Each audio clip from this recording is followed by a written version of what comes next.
maybe with this next question, we can jump into the PI organization infrastructure item about what's been useful, what's been challenging, how you've leveraged that, and what the value of that has been. Sure. No, I think, in terms of data we're glad we have, and that is we have clean data, and people trust it, and it took a good 5 years to get there.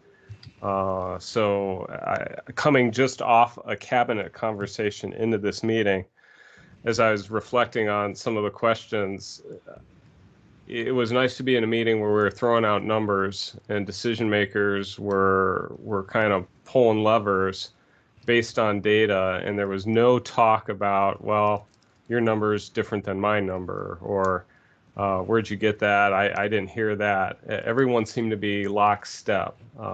So that's I think key before we can even go anywhere else with it is there's just a universal trust now about the information that everyone's working off of.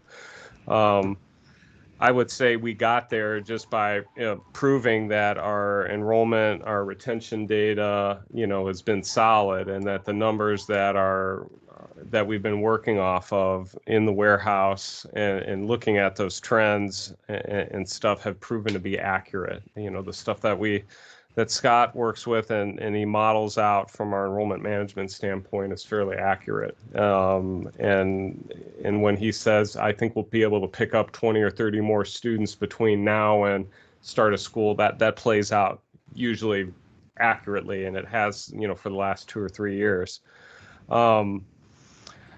I would also say that, some of the opportunities I think still lie in how we model data financially. And I guess if I were to be a critic, I would say we need to do a little bit better job in terms of how the university operates in developing leading indicators that inform our KPIs.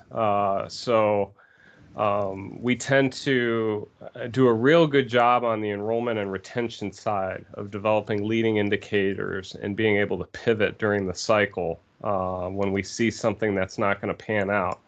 But on the finance side of the organization, I would even say the academic operation, how do you define a program that's struggling?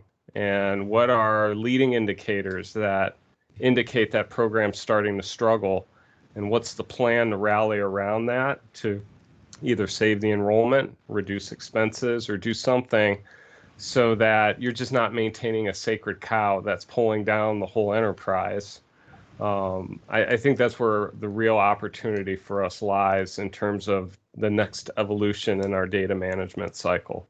I understand, an indicator of a thriving university is having a multitude of programs, but you cannot be all things to all people. And I think that's a problem that we're struggling with a little bit. Interesting. What would you say about that infrastructure from the people and process side? As you all know, because we've worked with you as clients in the data warehouse implementations, visualization, and analytics side, we try to think about things in that classic three-legged stool, people, process, technology. We've covered some of the technology things, but we've often struggled ourselves with what's the best way to train people to, enhance data literacy. What are people looking at now and how they're using it with COVID? Any thoughts there, Greg, maybe about what has been better, where there are still opportunities on that softer side of things, if we want to call it that? Well, I would play it out just, having the data clean and knowing in the areas where we're getting it right in terms of enrollment and retention. Those leading indicators, a manager or a director is responsible for influencing those leading indicators. They know what the game is, and they know what score they have to keep for us to be successful. And they know when they're going to be called out when those numbers aren't hit. And there's a magnifying glass on that. In areas where it's still an opportunity, it's obscure. the leader doesn't understand necessarily what the key performance indicator is. They know what the outcome should be, but they don't know how that outcome's being influenced. And it's that shining a light on a fractured process that inhibits the use of leading indicators. Shining light on a process or shining light on the strategy that it's weak, and that it's not dependent on key performance indicators to achieve an objective.